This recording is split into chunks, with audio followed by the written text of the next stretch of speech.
At exactly noon every Sunday, the stallion Domingo kicked through his reinforced stall door and vanished. His owner, Christopher Hart, had rebuilt that door 3 times. This Sunday, he decided to follow. He urged his chestnut, gelding, into a gallop, staying just far enough behind that Domingo wouldn't notice. 3 kilometers north, Domingo stopped at a patch of empty pasture and stood still, waiting. Christopher pulled up on a ridge and raised his binoculars. What he saw made his hands tremble. A woman in a light blue dress sat on a picnic blanket, leaning against a younger man's shoulder. They were laughing.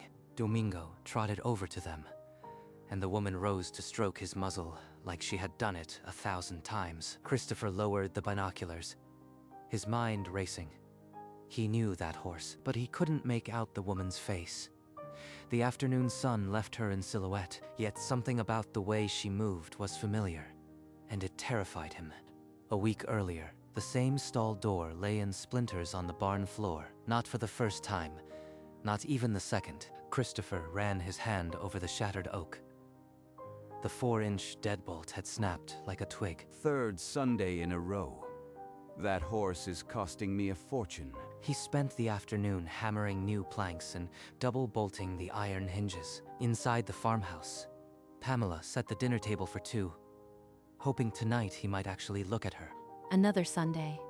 Christopher, do you even remember what day it is? I remember I've got a $40,000 stallion who thinks he's Houdini. Pamela didn't answer. The silence between them had grown louder than any argument, and harder to break. On the kitchen wall, the calendar showed another Sunday circled in red.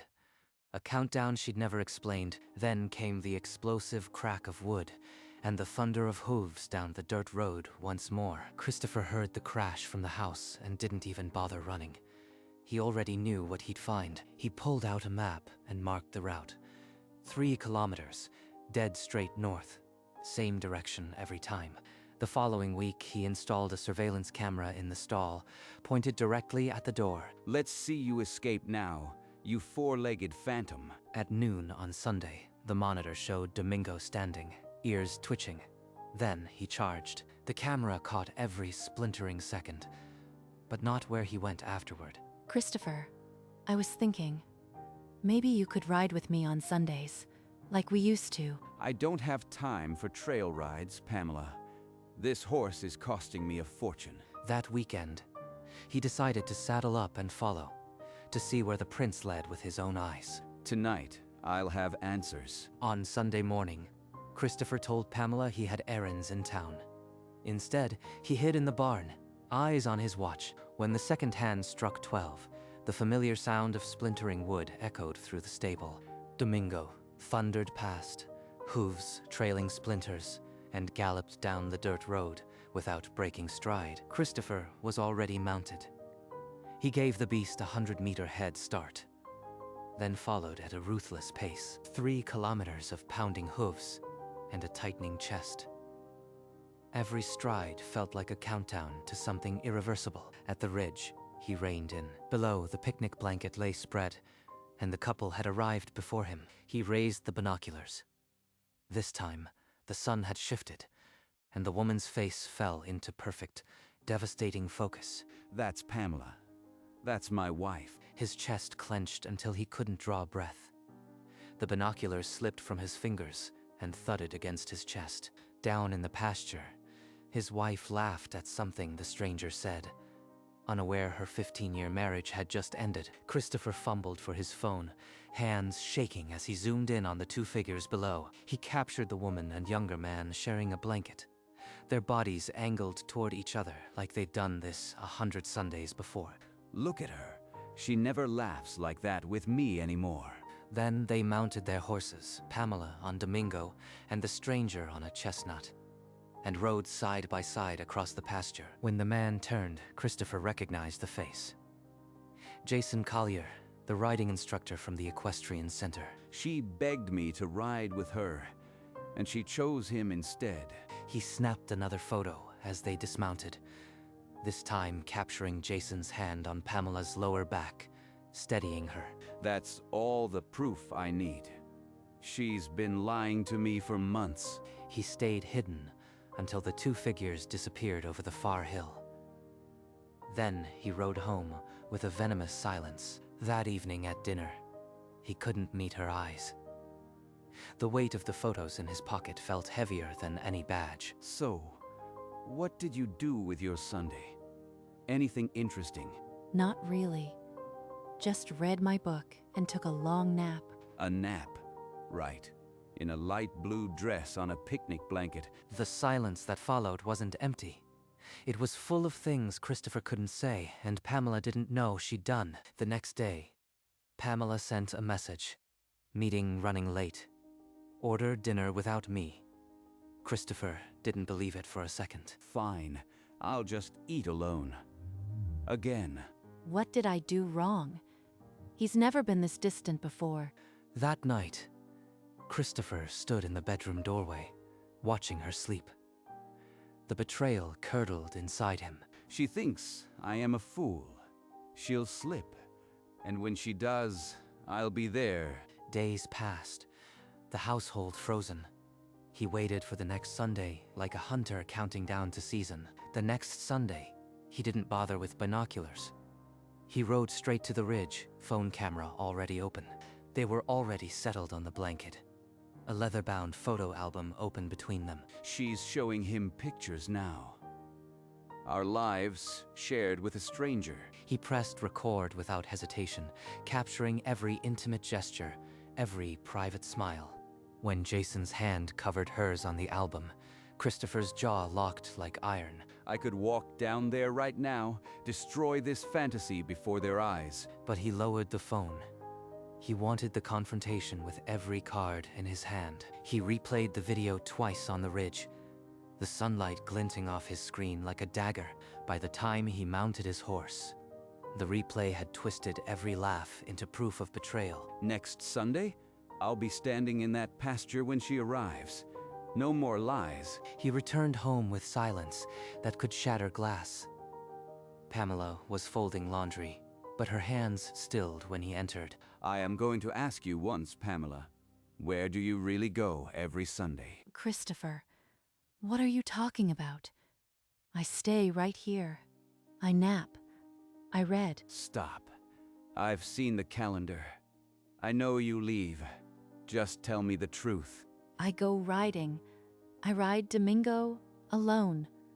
I just needed to feel something again. Alone? After 9 years of refusing, you suddenly ride alone every Sunday. There's someone who rides with me. He's a friend. He shows me I'm still alive. A friend? And does this friend know you are a married woman? His name. Now, I won't give you his name so you can destroy the one thing I have left. She broke down, but he was already gone.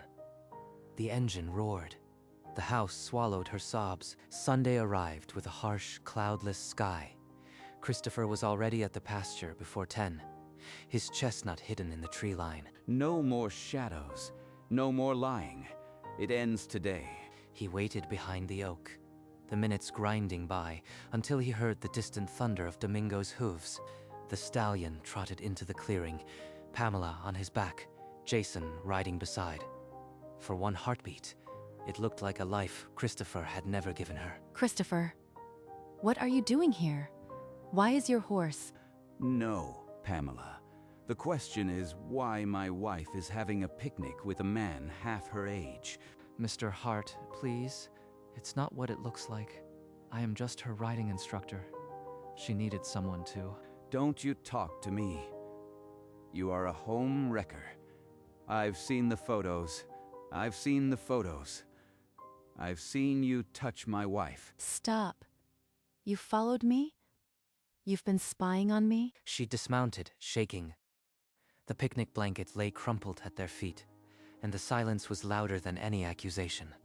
He's not my lover. He's the first person in 9 years who asked if I was okay. You haven't ridden with me, walked with me, seen me. I've been invisible in my own marriage. That's a lie to cover up what you've been doing behind my back. Domingo was my horse before you ever knew my name. He knew I needed someone to ride with. Jason placed a gentle hand on Pamela's shoulder, his voice calm but firm. I promise you, Mr. Hart. There's nothing romantic. She just needed a friend. Someone to listen to her. Christopher's jaw tightened, but something unreadable passed through his eyes before he looked away. Christopher, please don't ride away. We can talk about this. He mounted his chestnut without a word, kicked its sides hard, and galloped past the scattered picnic basket without looking back. Pamela collapsed onto the grass, her sobs the only sound in the empty pasture, as Domingo nuzzled her hair. Hours later, Christopher sat alone in a dark study, the photos still glowing on his phone. She said I made her invisible. But who was invisible for 9 years while she played house with a stranger? The front door opened softly. Pamela stepped in, her eyes still swollen, and found him in the shadows. Christopher, please, we need to talk. Not as enemies, just two people who once loved each other. You made your choice. You chose him and that horse over your own husband. I didn't choose him. I chose to feel alive. You stopped looking at me years ago. The silence that followed was heavier than any door. She waited for a sign. He offered nothing. Days bled into a cold routine. They passed each other in hallways like strangers who shared a last name. Do you remember the day we rode to the old oak tree and you promised me forever? I still have that memory. Christopher's hand tightened on the counter, the coffee cup trembling. But he didn't turn around. He couldn't. The following morning, Pamela drove into town without a word. She parked outside a lawyer's office and didn't hesitate. The attorney laid out the documents, her pen scratching for the last time on a marriage that had died in silence. I spent years waiting for him to see me. Now I'll stop being invisible. At home, Christopher didn't look up when she entered. The envelope hit the counter harder than any apology ever could. I am filing for divorce, Christopher. Not because of Jason, because of you. You are leaving me over a horse and a picnic. This is insane. I am leaving because for 9 years, you acted like I wasn't worth an afternoon. Domingo just proved it. Christopher tore open the envelope, scanning the cold legal language that turned their history into a case number. You'll regret this. I'll fight for everything, including Domingo. The stall that had held Domingo stood empty, but the silence in that kitchen was emptier still. Christopher's own lawyer didn't mince words. A contested divorce meant airing every Sunday picnic in open court. Let them air it. That horse is mine. She abandoned this marriage, but she won't take the one thing I still own. He filed a response before noon, claiming Domingo as separate property, a stallion bought and rebuilt with his own money. But when he walked to the barn, the stall was empty. A folded note hung from the broken latch. Christopher, I've moved Domingo to a boarding stable until this is settled. He deserves peace. Pamela. Peace? She stole my horse and talks about peace. He grabbed the sledgehammer from the wall and brought it down on the reinforced door he had rebuilt so many times. He's safer here than with that anger. I'll give him apples and whisper that none of this is his fault. Within days, the story leaked from the lawyer's office. A local reporter caught the scent. A horse, a marriage, and a Sunday mystery.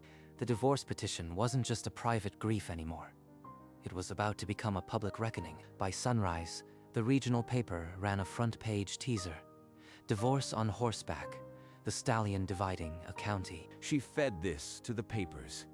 She's turning me into a villain over a horse. He called his attorney within the hour and demanded they file an emergency motion for custody of Domingo. I want that horse back in my barn by Friday. Use any legal pressure you can.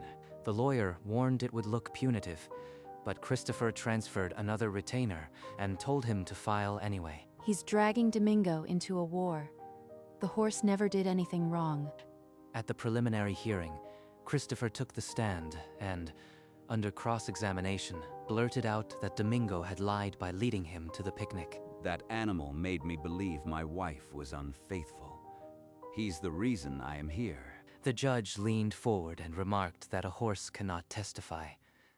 The gallery murmured. Christopher's lawyer whispered that they were losing ground, but Christopher doubled down, refusing to settle for anything less than full custody of Domingo. The next morning, Christopher's attorney delivered a final settlement offer from Pamela. She would accept half the estate and full custody of Domingo, but leave the ranch to Christopher. Tell her attorney she can have the house, the money, but not one hair of that stallion. He's mine. His lawyer warned that a trial would turn on emotional neglect, not adultery, and that Jason would testify to their innocent friendship. Then I'll make sure the whole county sees him for exactly what he is. A man who steals wives while their husbands work. The judge, learning of the rejected offer, scheduled a final hearing and warned both parties that the court would view any further hostility as grounds for an unfavorable ruling. She actually thinks she can keep the horse. After everything I poured into this ranch, she'll take that too. Christopher, I don't want to destroy you. Just sign the paper. Domingo can still come visit you whenever you want. Visit? You want me to visit my own horse like some kind of supervised custody arrangement? No deal. The trial date was set. Christopher refused all pleas to settle, convinced that airing his grievances would vindicate him. But in the silence of his own barn, he finally stopped, stared at the empty stall, and for the first time didn't reach for a hammer. The courtroom filled on a gray Tuesday morning. Christopher wore his best jacket, but the deep creases in his face told a different story. That horse led me to the truth. Every Sunday, for months, he showed me exactly where my wife was and who she was with. The judge's face remained unreadable, but he slowly removed his glasses, a gesture that silenced the room. I didn't hide anything. I was just trying to survive a marriage that had stopped seeing me as a person. Domingo gave me the strength to ride out to that pasture every week and feel alive. I am a riding instructor. I rode with her because she asked. There was nothing more. I just listened when she talked. The judge leaned forward and addressed Christopher directly. Mr. Hart, this court does not weigh the testimony of a horse. You have no proof of adultery. He ordered a 30-minute recess and suggested both parties consider whether they wanted to continue this spectacle. In the corridor, his attorney pleaded with him. Accept the offer. Keep the ranch. Lose the horse. Christopher shook his head. If I give up Domingo, I've lost everything. This is the only fight I have left. When the court reconvened, the judge looked at Christopher with the weariness of a man who has seen too much pride. And the gavel hovered. The gavel struck once. Then the judge turned directly to Christopher, his voice carrying more disappointment than anger. Mr. Hart, you've rebuilt that stall door 3 times, but the only wall that ever mattered was the one you built between you and your wife. He's twisting this. She's the one who left our bed every Sunday, not me. This court finds no credible evidence of adultery. What it does find is a profound, willful blindness to the emotional starvation of your spouse. He used that word, starvation. Finally, someone sees it. You blame a horse, a creature that simply knew where his rider needed to be and carried her there without judgment. Christopher's lawyer half rose to object. The judge's glare stopped him mid-breath. I have presided over hundreds of divorces. Rarely have I seen a man fight so viciously to keep a possession while abandoning the spouse who loved him. He lifted a single sheet of paper from his desk. The final decree. The courtroom held its breath. I will now read the court's ruling. The marriage is dissolved. Mr. Hart, you shall retain the ranch. Mrs. Hart, you are awarded 1/2 of all marital assets and full permanent custody of the stallion Domingo. Half the estate. And Domingo. He's safe. We're free. Christopher didn't move. The words had landed like a physical blow, and he sat there absorbing the verdict with sand in his throat. And you, sir, are ordered to pay the petitioner's legal costs, given the frivolous nature of the adultery claim. This court is adjourned. Pamela walked out of the courthouse into the afternoon sun, where Jason was waiting with Domingo. The horse nickered softly. Inside, Christopher remained in the empty room, the gavel's echo still ringing in his ears.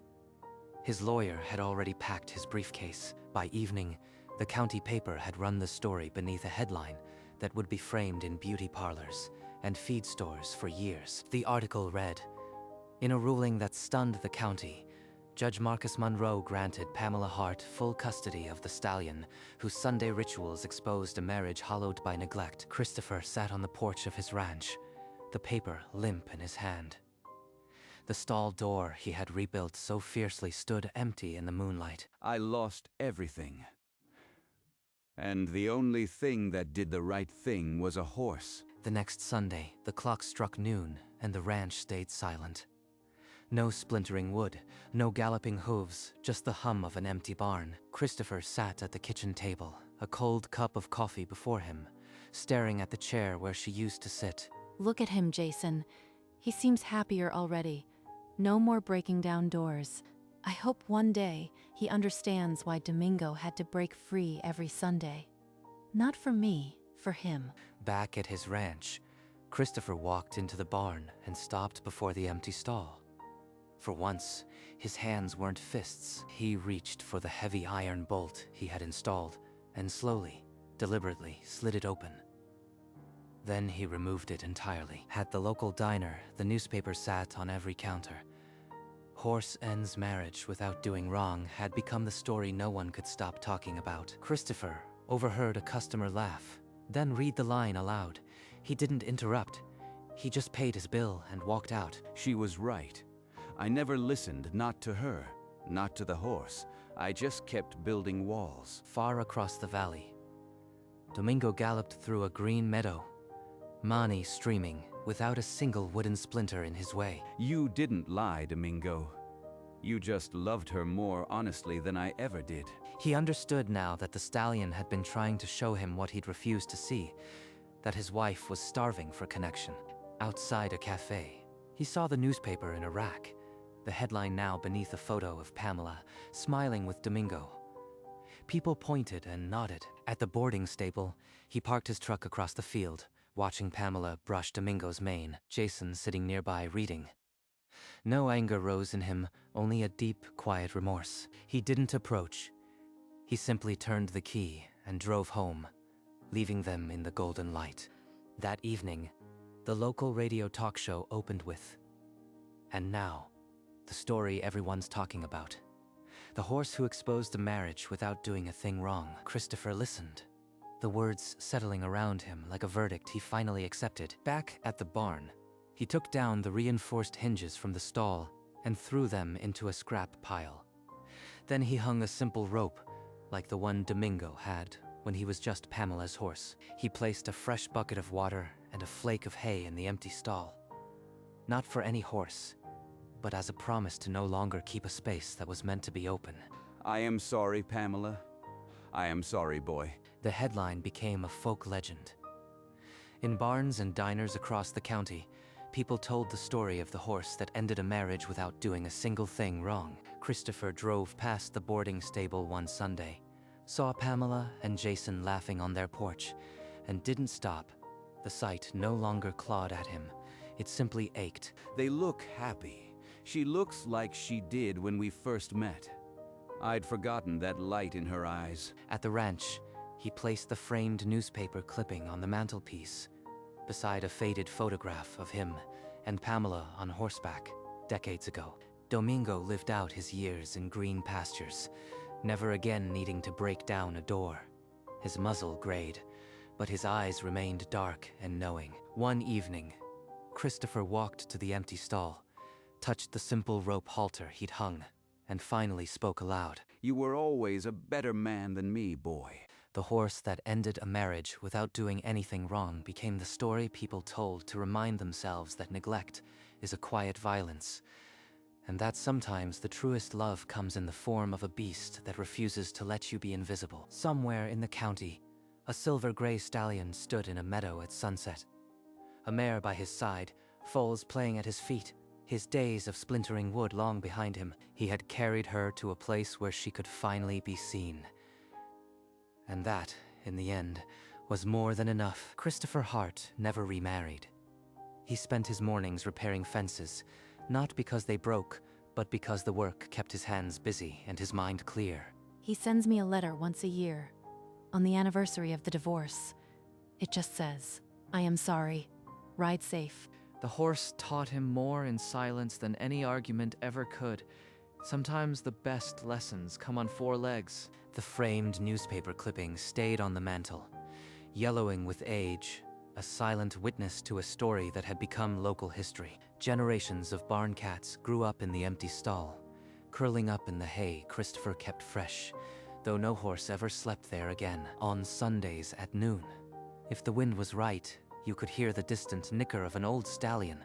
Though Domingo had been gone for years, Christopher would pause, coffee cup halfway to his lips, and whisper something only the wind could catch. In the end, the horse never told a lie. He just ran toward the truth and dared his owner to keep up. And the empty stall remained open, a reminder that love doesn't need locks or hinges. It just needs someone willing to break down the door. If this story spoke to you, please like this video. Share it with someone who needs a reminder that even the smallest gestures can carry the weight of a life. Subscribe to the channel and comment below where you are watching from. Until next time.